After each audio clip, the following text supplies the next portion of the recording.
Hello बच्चों, आज हम सॉल्व करेंगे chapter pair of linear equation in two variable की एक्सरसाइज 3.2 का question number third. Question number third is form the pair of linear equation for the following problem and find their solution bye substitution method. तो बच्चों यहाँ पर आपको कोई word problem दे रखी है। इन प्रॉब्लम्स के लिए हमें लीनियर इक्वेशन को फॉर्म करना है, उन्हें बनाना है और उसके बाद हमें उनका सब्स्टिट्यूशन मेथड से सॉल्यूशन भी फाइंड करना है। तो यहाँ पर पहला पार्ट है क्वेश्चन थर्ड का, the difference between two numbers is 26 and one number is 3 times the other, find them. तो इसे सॉल्व करते हैं। तो यहाँ पर बच्चों हमें कंडीशन दे रखी है कि the difference between two number is 26। दो नंबर का डिफरेंस, उनका अंतर जो है 26 है। And one number is 3 times the other, और पहला नंबर दूसरे नंबर का 3 गुना है, यानी कि उसे 3 से मल्टीप्लाई कर दिया जाता है तो पहले नंबर के बराबर हो जाता है।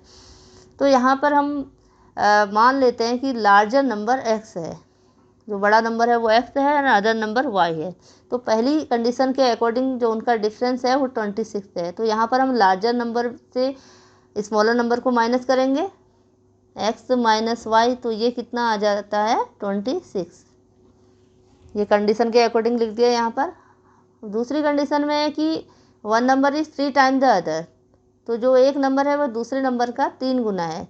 तो हमें यहाँ पर बड़े नंबर को लेना होगा, जो बड़ा नंबर होगा वो छोटे नंबर का 3 गुना होगा, तभी वो बड़ा है। तो हम जो बड़ा नंबर है हमारा यहाँ पर लिख दिया हमने x, और जो दूसरा नंबर है वो y, और इसको 3 से मल्टीप्लाई करेंगे। तो छोटे नंबर को 3 से मल्टीप्लाई करेंगे तो वो बड़े नंबर के बराबर बनेगा। तो यहाँ पर हमने x को इधर लिखा है और y को इधर लिखा है, ठीक है। तो ये कंडीशन सेकंड है। तो ये इक्वेशन फर्स्ट हो गई और ये इक्वेशन सेकंड हो गई। अब इसे सॉल्व कर लेते हैं। तो यहाँ पर x की वैल्यू 3y है, इस वैल्यू को यहाँ पर इक्वेशन नंबर फर्स्ट में पुट कर देते हैं। तो यहाँ पर लिखते हैं पुटिंग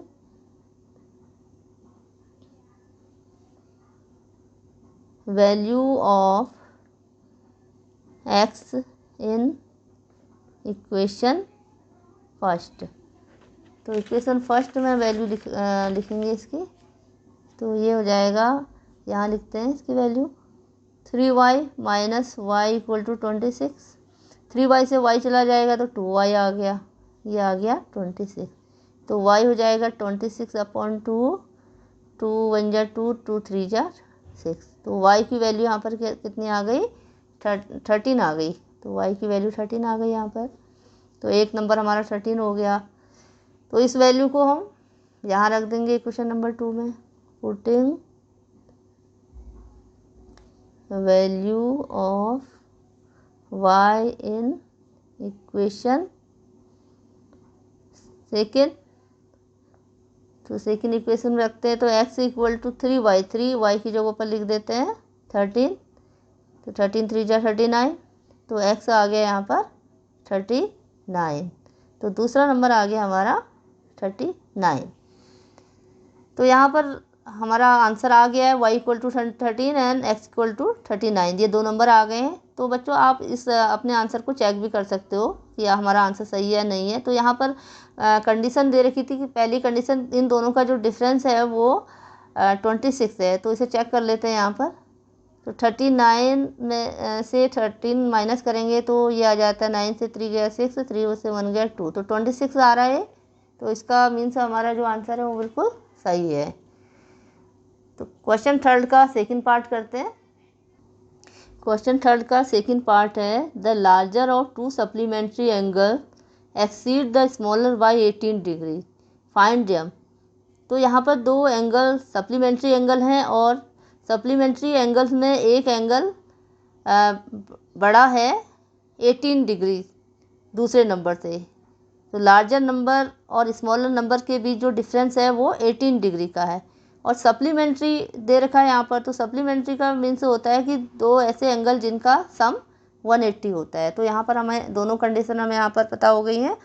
तो इसे सॉल्व करते हैं।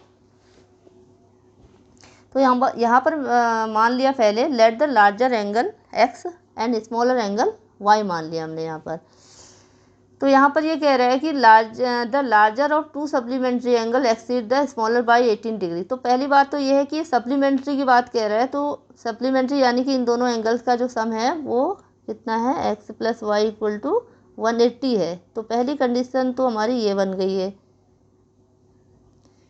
अब दूसरा ये कह रहा है कि लार्जर नंबर और स्मॉलर नंबर के बीच डिफरेंस, यहाँ पर एक्सीड्स कह रहा है, तो ये एक्सीड का मतलब कि जो लार्जर नंबर है वो स्मॉलर नंबर से बड़ा है बाय 18 डिग्री। तो यानी कि इनका डिफरेंस, इन दो नंबर्स का डिफरेंस 18 डिग्री है। तो यहाँ पर हम कंडीशन सेकंड में लिख देंगे एक्स बड़ा एंगल है तो एक्स से छोटे को माइनस करेंगे तो ये है 18 है।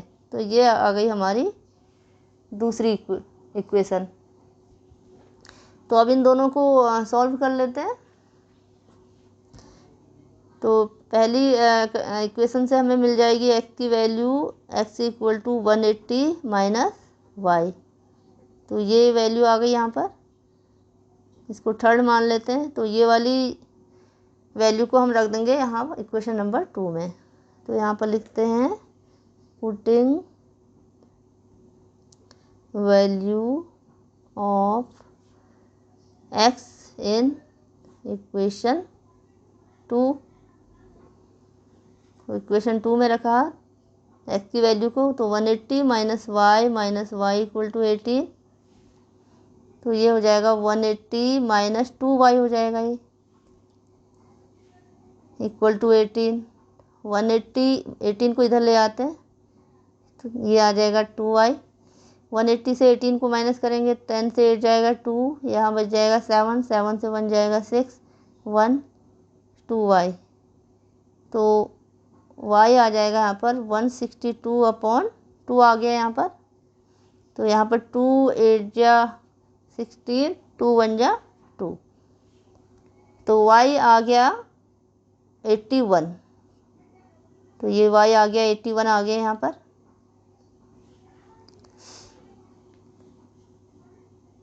अब दूसरा y = 81 आ गया है, तो इस वैल्यू को हम यहाँ रख देते हैं थर्ड में। तो यहाँ लिखेंगे पुटिंग